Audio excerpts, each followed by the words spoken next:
missing, looking back, and cherishing the people who love you.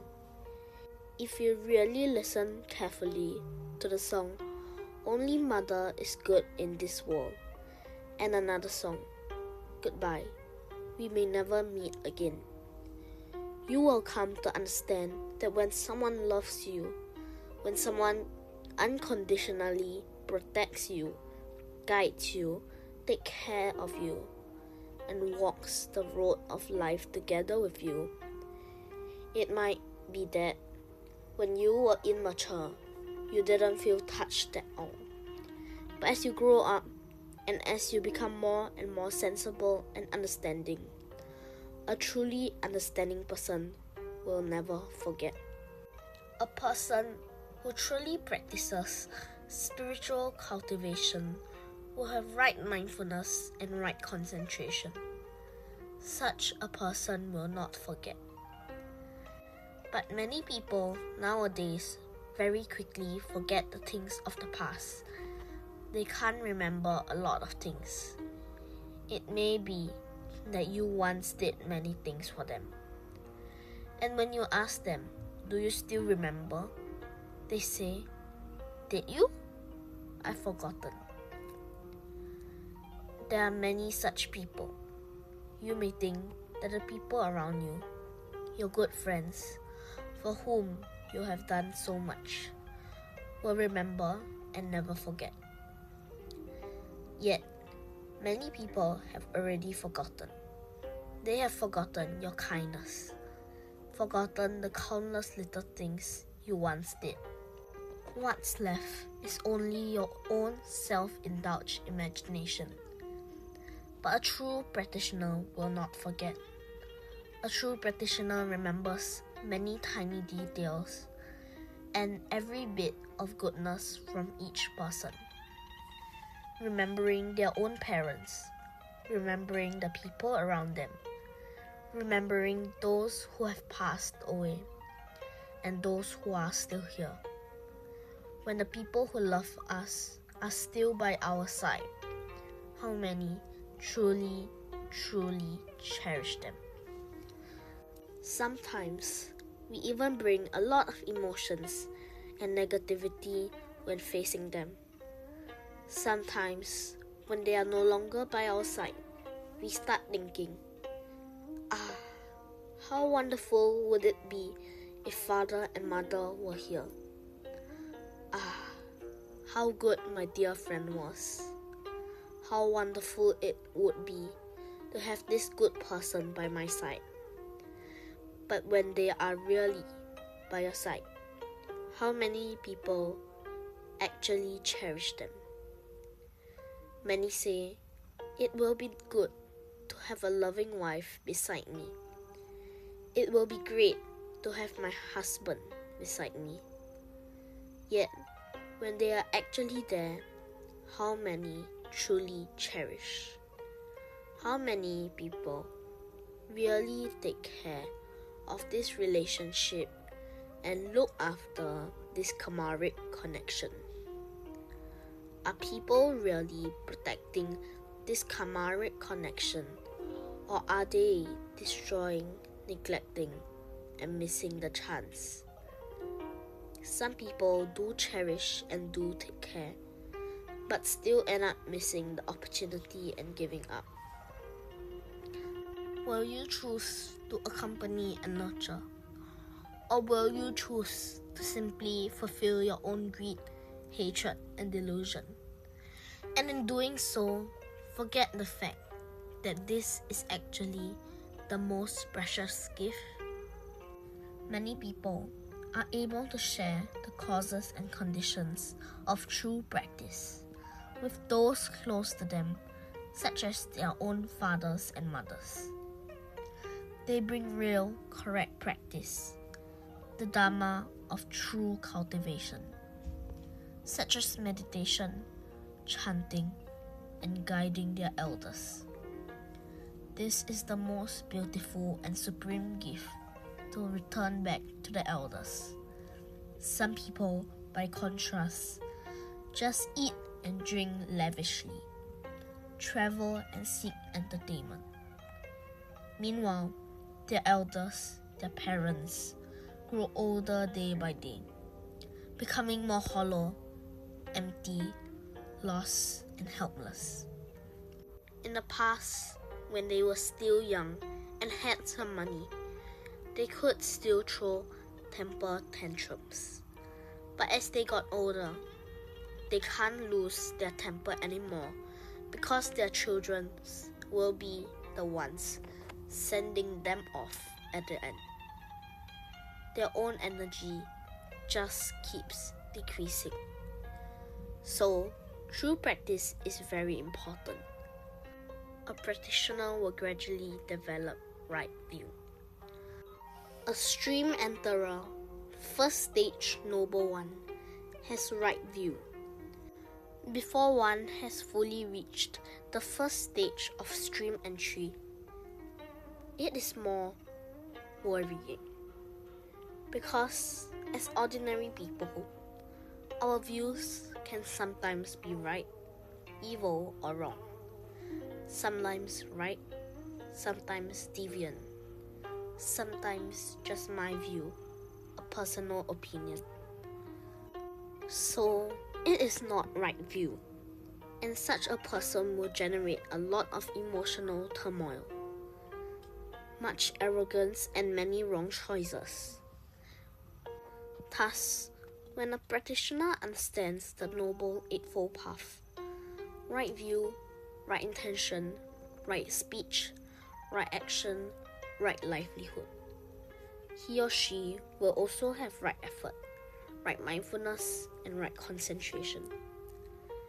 From this, they cultivate right awareness and right wisdom, and therefore they will not forget.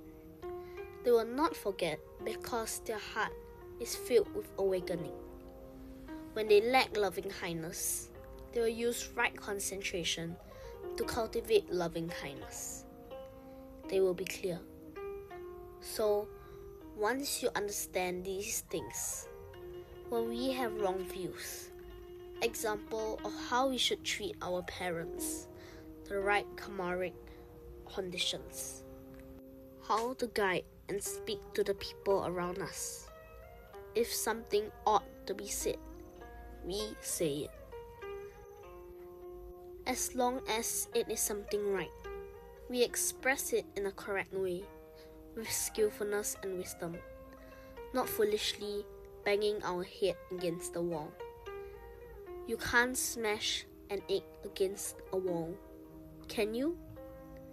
The egg will certainly break. You also shouldn't smash an iron ball against the wall without thought. If you are the wall and an iron ball comes crashing at you, you can try to withstand it, but your wall will also crack, right?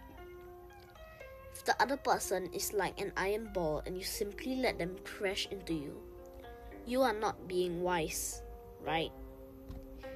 If you are the egg and you go smash into the wall, you also lack wisdom. So, you need to have wisdom.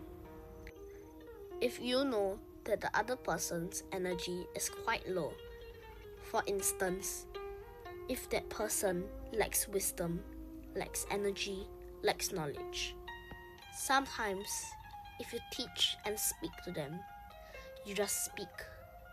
If it doesn't work, then you have to leave. Why must you argue with them in the middle of a busy street? You can't possibly argue with a mad dog, can you? Even if you win the argument, you've only beaten a mad dog.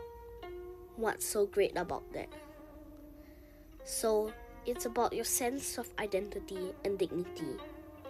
Sometimes, a guide or helper who wants to help others ends up getting hurt, unless the other party is diligent and truly wants to practice.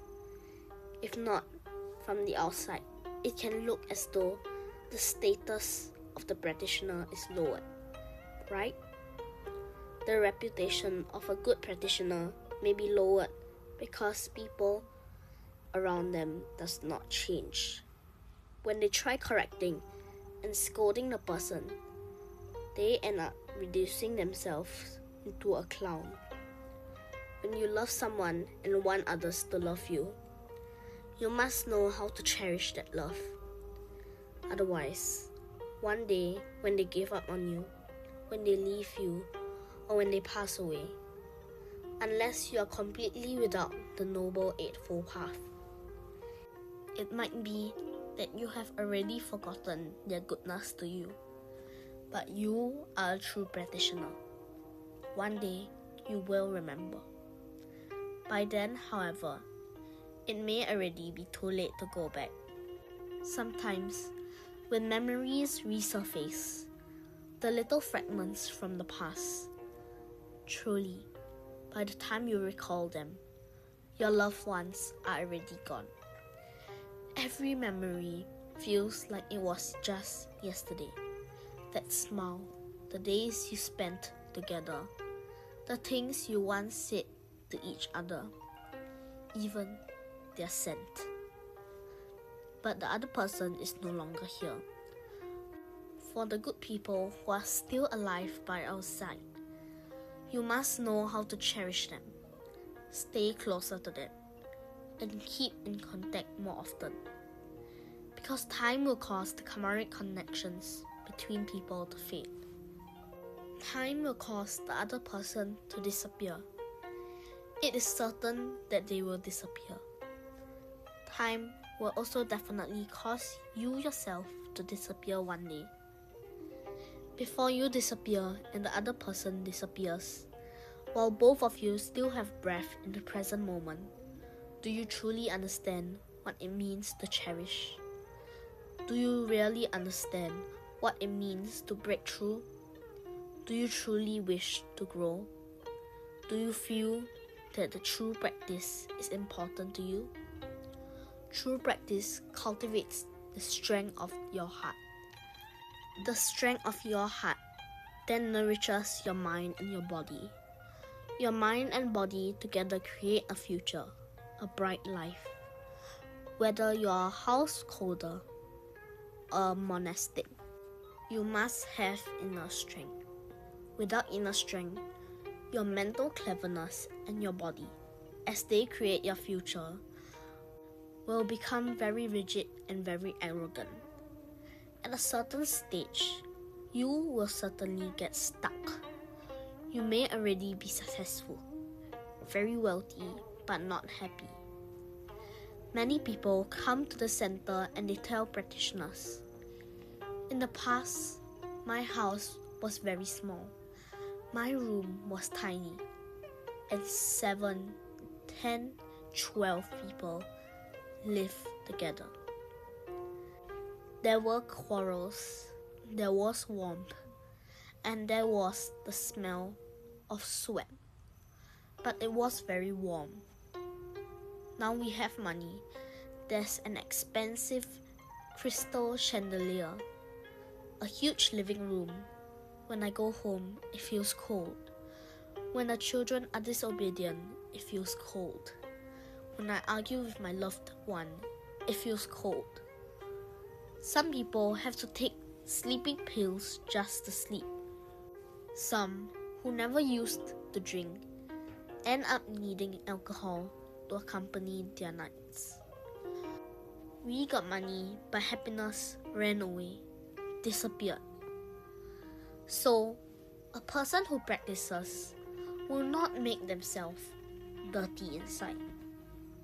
When there is no battery, they know how to charge their phone. When the car has no fuel, they know to go and fill it up. They wash and clean their car. But for a human heart, when your heart has no strength, many people feel very unfamiliar when we talk about practice and cultivating the mind. In fact, once the conditions for practicing and cultivating the mind arise, we should immediately begin to guide it. If your children, grandchildren, your daughters-in-law become pregnant, they should tell themselves, "I must cultivate and refine my heart. The baby in my womb must also cultivate and refine its heart. When my child is born, he or she must cultivate and refine the heart. If they actually do this, you will be much more blessed. They will know how to cherish you, and you will cherish the right people.